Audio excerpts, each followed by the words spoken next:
Century 21 et ses 915 agences immobilières au service de vos projets partout en France présentent Sud Radio Conseil de famille. Bonjour, c'est l'heure de retrouver Conseil de famille. Bonsoir Stéphane Moller. Bonsoir Philippe Rossi. Vous êtes associé au sein du cabinet VIA et ce soir, Stéphane, vous allez nous parler de droit de la famille. Combien y a-t-il de sortes de contrats de mariage et lesquels faut-il choisir? Eh oui, s'il est facile de répondre à la première question, il existe 4 sortes de contrats de mariage, mais ne me demandez pas de répondre à la seconde question. Un mariage sur 2 finit en divorce et le conseil en gestion de patrimoine est là pour préserver vos intérêts. Alors, ne vous mariez pas ou alors mariez-vous plusieurs fois. Et oui, c'est vrai qu'un mariage sur 2 finit en divorce. Mais si toutefois je voulais me marier, Stéphane, comment devrais-je m'organiser? Alors, il vous faudrait choisir entre 4 régimes et identifier le moins pire de tous. Le premier régime est évidemment le régime légal. C'est le régime par défaut, celui que vous aurez en l'absence de contrat. C'est celui de la communauté réduite aux acquis.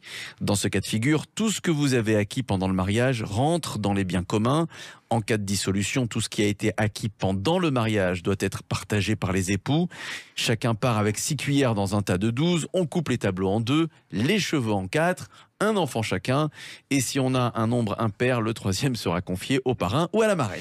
D'accord, donc ça, c'est le régime de ceux qui n'en ont pas, en fait. Exactement. Le second régime est celui de la séparation de biens. Ça, c'est le régime de ceux qui savent d'avance qu'ils sont mal barrés. Le patrimoine du couple est séparé en 2. C'est le principe de la colocation, en fait. Oui, ici, chacun est propriétaire de son patrimoine. Et oui, au moment du divorce, chacun repart avec ses billes. Et voilà, c'est cela. Il reste 2 contrats plus rarement utilisés. Le régime de séparation avec participation aux acquis. C'est un contrat rare, c'est celui des indécis, un peu de ci, un peu de ça. Une fusion des contrats 1 et 2. Pendant la durée du contrat, chacun des époux dispose et gère son propre patrimoine. Mais en cas de dissolution du mariage, on considère que tout ce qui a été acquis par le couple est un bien commun et on partage en 2.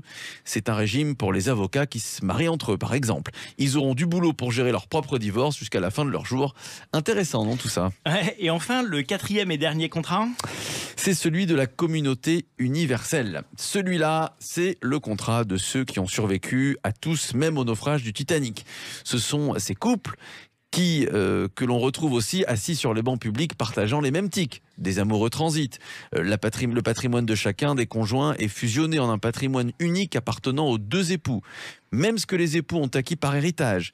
C'est un régime très rare qui présente l'avantage d'être très protecteur du conjoint survivant, mais très désavantageux pour les ayants droit au moment de la transmission. Dans ce cas, les enfants ne partent jamais du foyer. Ce sont en fait des tanguis en puissance puisqu'ils n'hériteront jamais de rien.